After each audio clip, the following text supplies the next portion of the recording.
Okay, so today we have yet another special presentation for HSO, and the presentation today is called Aspire. This presentation for the next few days will be very special because we're going to be in collaboration with WaterCorp engineers. And so yeah, we're going to be doing the water filter activity, a few short sessions here and there. It's going to be good. Right now I'm just trying to find the venue because I have no clue where it is. Woolnoth Theatre, wherever that is. But hey, when I find the venue, I'll let you know. Oh, well, you'll see it. And we'll get down to business. We'll see you there.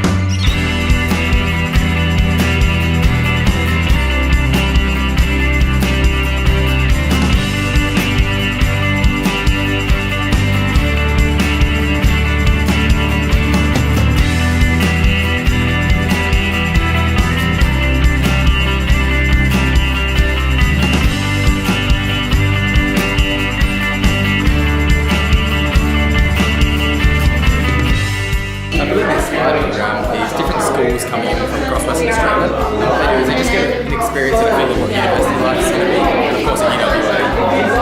And they come to a couple of different activities. They're walking around with some of the volunteers that we have in. And we as EWB just introducing them to what engineering could potentially be at UWA and the kind of stuff we do as EWB as an organisation. It's going well so far? Yeah, it's going pretty well so far. All the kids having fun. It's a little bit of time, but yeah, I think the activities are really beneficial. What do you think they've learned the most? So you've been here for 3 days, right? So what do you think the kids would have taken away the most out of this activity? Well, they know what order to put their water filter in. Some of them have got the wrong order, putting sand at the bottom as opposed to sand at the top. But I think they're learning with it. A lot of them, many of the ideas are pretty similar at the end of the day. They use the same materials, so there's not too much difference between them. But we've seen that Australia with the most money doesn't always win. We've had Cambodia win a couple times, which is really fantastic to see. I think we've had Ethiopia win both times there, right? Yeah, I think yesterday Australia took a fair few, but Friday, yeah, Cambodia took a few as well then, yeah. Thanks, Josh. Cool, easy, cool.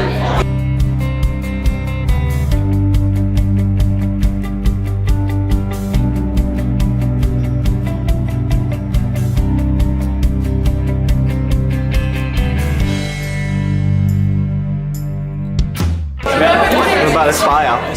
The program. It's been an awesome opportunity for school children from, I guess, all the first to come and learn more about what engineers and waters do. Have you been a part of this program before?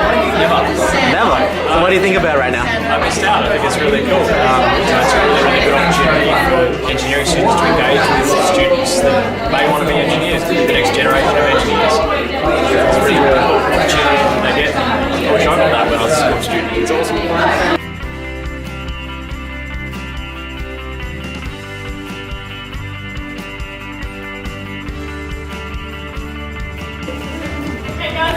Work for our water quality branch within WaterCorp, so I actually make sure that your drinking water is actually within guidelines and you can actually drink it and it is safe. So what the materials you use today is all different components of our filters that we actually use, which is part of our treatment process. Normally in our filters we usually have the gravel down the bottom and then different sizing of the sand and then charcoal at the top. And there's a reason for that. For those that have used the rocks, you can see that the water actually gets through quicker. And then depending on the layers, it's actually, the material that's in the water actually gets captured in the different layers. Number 4 is having issues. In technical terms, you've got the fine stuff down the bottom, and that's actually going to block everything up. So your water will probably come out very pure. It'll just take longer. And so in the real world applications, that could take 10 hours to get some water, whereas if you might need it in 5-10 minutes, you would go with another application. Most of these would probably be drinkable, depending on the application that you're after, if you just want to work.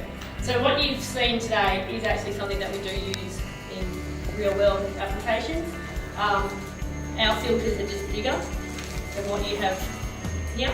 So you guys are already doing a couple of meals. We kind of do 1 million litres a day. We were in Ethiopia, we had $10. Did you get any money off from any other teams? Yes, I got $3 of Indonesia love investments. Fantastic. And what did you use that money for then? We used rocks, coarse sand, a rubber band and a cloth. Cool. What did you spend your money on then? Okay, so basically we had the cloth and the rubber band, so that was $4, I think, altogether. Yep. The cost is $4 for a bottle. We put rocks as our first layer, so that would prevent the sand from clogging up the cloth. Yep. And then we put the coarse sand and then fine sand. Cool. Fantastic. The coarse sand is going to fall out the bottom, isn't it? Cloth. Yes. So where's the cloth going to go? Are we going to have it on the outside or the inside? You don't want to filter which takes 10 hours, you know, because we want to drink. So, what else? Charcoal. Did anyone use charcoal? Okay, so you actually want your charcoal at the very, very top layer because all that sediment, you don't want it to filter through. So I think this route here, probably everything's gone through it. Okay.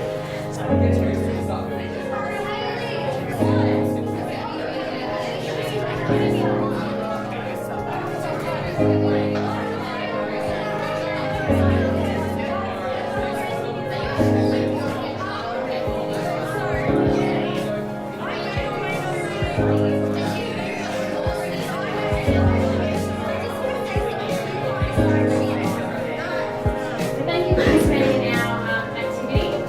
Please don't rest of your day. Thank you for that. Please thank Haley and the rest of the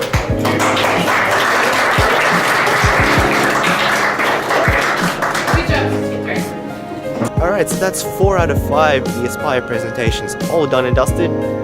Unfortunately, I'll be flying away tomorrow for the final day of the presentation, so I won't be able to get any photos of volunteers who are doing it tomorrow and haven't done it any of the previous days. So, yeah, sorry guys, maybe next time. But yeah, all 4 days so far, it's been great. Kids seem to love it, the team were great. Had a little hiccups on the first day, but hey, these things happen, nothing we couldn't get over. And yeah, thanks for joining us. Thank you to all the volunteers. Thank you to Mark and Rule and everyone who's involved in the organization of this amazing event. And so, yeah, I'll see you in the next one.